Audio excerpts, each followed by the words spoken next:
ఖమ్మం జిల్లాకు చెందిన 20 సంవత్సరాల రమ్య విశాఖలో ఆత్మహత్య చేసుకుంది. అయితే ఈ కుటుంబం మాత్రం ఇక్కడ ఉండటం లేదు, ఖమ్మంలో ఉంటున్నారు. మరి హైదరాబాద్లో పనిచేస్తున్న రమ్య విశాఖలో ఆత్మహత్య చేసుకోవడం ఏంటి? ఇదే కదా ఇప్పుడు ట్విస్ట్. రమ్య అలాగే ఖమ్మం జిల్లాకు చెందిన నరేష్ ఇద్దరు ఖమ్మం జిల్లాలోని ఒకే ఊరుకు చెందిన వాళ్ళు. ఈ నరేష్ రమ్య ఇద్దరు కూడా హైదరాబాద్లో పనిచేస్తున్నారు. ఒకరికొకరు ఇష్టపడ్డారు. ఇష్టం కాస్త ప్రేమగా మారి ఆ తర్వాత పెళ్లి చేసుకోవాలి అనుకున్నారు. అయితే ఈ నెల 11వ తేదీన విశాఖకి ఇద్దరు వచ్చేసారు. హైదరాబాద్లో పనిచేసినప్పటికీ కూడా ఇంత దూరం వచ్చేసాము, ఇక్కడ ఉంటున్నాము. ఒక ఇంటిని కూడా రెంట్కి తీసుకున్నారు. కొబ్బరితోట ఏరియా, 1 టౌన్లోని కొబ్బరితోట ఏరియాలో వీరిద్దరు కూడా రెంట్కి హౌస్ తీసుకున్నారు. అయితే రమ్య ఒక ప్రపోజల్ పెట్టింది. ఇప్పటి వరకు ఇంత దూరం నడిచాము, ఇక పెళ్లి చేసుకోవాలి అని నరేష్ని కోరితే నరేష్ నేను నిన్ను పెళ్లి చేసుకోలేను, నాకు ముందే పెళ్ళైపోయింది అని చెప్పేసి చెప్పా పెట్టకుండా ఎక్కడికో పారిపోయాడు. దీంతో తీవ్ర మనస్తాపానికి గురైనటువంటి రమ్య అద్దెకుంటున్నటువంటి ఇంట్లోనే ఉరివేసుకొని ఆత్మహత్య చేసుకుంది. ఈ ఘటనకు సంబంధించి ఇంటి ఓనర్ ఇచ్చినటువంటి సమాచారంతో 2 టౌన్ పోలీసులు సంఘటనా స్థలానికి చేరుకొని అక్కడ ఆమె ఆత్మహత్యకు కారణాలు ఏంటి అనేది కూడా దర్యాప్తులో కారణం నరేష్ అనే వ్యక్తి ప్రేమించి పెళ్లి చేసుకుంటానని నమ్మించి ఆ తర్వాత హైదరాబాద్ నుంచి విశాఖ వరకు వీళ్ళిద్దరూ రావటం, పెళ్లి చేసుకోలేను అని నిరాకరించి అతడు పారిపోవటం ప్రధాన కారణంగా తెలియటంతో అతన్ని అదుపులోనికి తీసుకుని రిమాండ్కు తరలించారు 2 టౌన్ పోలీసులు. ఇక్కడ మనం ఒకటే చూడొచ్చు, ఈ మధ్య కాలంలో ప్రేమ పేరుతో జరుగుతున్న అనేకమైన మోసాల వల్ల హత్యలు జరుగుతున్నాయి, ఆత్మహత్యలు కూడా జరుగుతున్నాయి.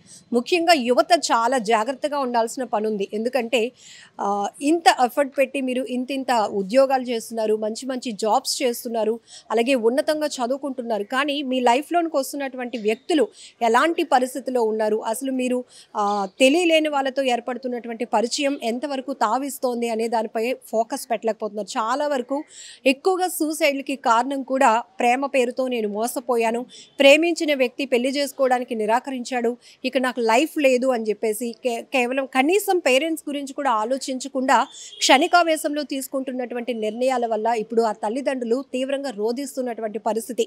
మీ అమ్మాయి ఇలా విశాఖలో సూసైడ్ చేసుకుందని చెప్పేసి పోలీసుల నుంచి వాళ్ళకి కాల్ వెళ్ళగానే గుండెలు బాదుకుంటూ ఖమ్మం నుంచి విశాఖకు రావడం జరిగింది. ఆ కూతుర్ని అలా విగత జీవిగా చూసినటువంటి ఆ తల్లిదండ్రుల రోదన వర్ణనాతీతమని చెప్పాలి. మరొక వైపు ఇక్కడ నరేష్ అనే వ్యక్తి ఆల్రెడీ పెళ్ళయి కూడా ఈ అమ్మాయితో సహజీవనం చేస్తుండటం, అంటే ఇదంతా ఎందుకు నడుస్తోంది, ఆ అమ్మాయి పెళ్లి చేసుకుంటాడు అనే ఒక కారణంతో. ఆ స్టేటస్ కూడా తెలీదు, అంటే పెళ్ళి అయిన వ్యక్తి కాని వ్యక్తి తెలియకుండా కేవలం ఒకే చోట పనిచేస్తున్నారు. అది పరిచయం కాస్త ప్రేమగా మారటం, పెళ్లి చేసుకొని జీవితం కొనసాగిస్తామేమో అనుకుంది అబ్బాయి. కానీ అడ్డంగా ఆ యువకుడి చేతిలో మోసపోయాను అని గ్రహించలేకపోయింది. దీంతో ఇక అతడు చెప్పా పెట్టకుండా పారిపోయాడు. అంటే ఇక్కడ మనం చాలా ఆలోచించాల్సిన విషయం, అసలు ఏ ఊరు అమ్మాయి, ఖమ్మం జిల్లాకు సంబంధించినటువంటి ఒక యువతి హైదరాబాద్లో పనిచేస్తోంది. విశాఖ ఈ అబ్బాయిని నమ్మి విశాఖ వచ్చేసింది. ఇక్కడ 2 టౌన్ లిమిట్స్లో కొబ్బరి తోటలో ఒక రెంట్కి హౌస్ తీసుకున్నారు, స్టే చేస్తున్నారు గత 10 రోజులుగా. ప్రేమ పెళ్లి ప్రపోజల్ వచ్చేటప్పటికి పూర్తిగా అమ్మాయిని మోసం చేయాలనే ఆలోచన బయటపడటంతో తను ఇంకా మొత్తం హోప్స్ అన్ని కోల్పోవటం వల్ల ఇంకా తల్లిదండ్రులకు కూడా నేను చెప్పలేనేమో, నేను మోసపోయాను ఇతని చేతిలో, ఇక నేను చనిపోవాలి అని ఒక కఠినమైనటువంటి నిర్ణయం తీసుకుంది. చాలా జాగ్రత్తగా ఉండాల్సిన అవసరం ఉంది. ఈ మధ్యకాలంలో ప్రాంతం ఏదైనా కావచ్చు, ఆత్మహత్యలు కానీ హత్యలకు కానీ ప్రేమ విఫలం కావటం, ప్రేమ పేరుతో జరుగుతున్న మోసాలు ప్రధాన కారణం అవుతూ ఉండటం వల్ల విచక్షణ రహితంగా కాకుండా ఆలోచనాత్మకంగా మీరు ముందుకు వెళ్తే కనుక మీకు చాలా ఫ్యూచర్ ఉంటుంది. ఒకవేళ అతను మోసం చేసినా మీరు పేరెంట్స్కి కన్వే చేస్తుంటే సరిపోతుంది. కానీ ఇలా బలవన్ మరణాలకు పాల్పడటం, ప్రాణాలు తీసుకోవాలనుకోవటం, మీరు లేని లోటు మీ తల్లిదండ్రులకు ఎవరు తీర్చలేనటువంటిది.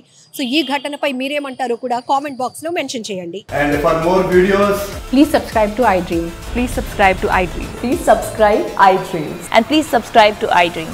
For more videos, subscribe to iDream. please like, share and subscribe to the channel. Congratulations, iDream. Subscribe to iDream. Subscribe to iDream. So subscribe to iDream Media. iDream ki iDream team अंदर की huge congratulations. Please subscribe iDream Media. Please subscribe to iDream. Subscribe iDream. Please subscribe to iDream. iDream అంటే నా కళల channel subscribe చేసుకున్న నోరు తిరుగుతలేదు, మీరైతే గంట గుర్తు కొట్టండి. For more such videos, please subscribe to iDream. Subscribe to iDream. Please subscribe to iDream. Please subscribe iDream Media. Please do subscribe to iDream. Please subscribe to iDream Media. For best entertainment and information, please subscribe iDream. And don't forget to subscribe to iDream.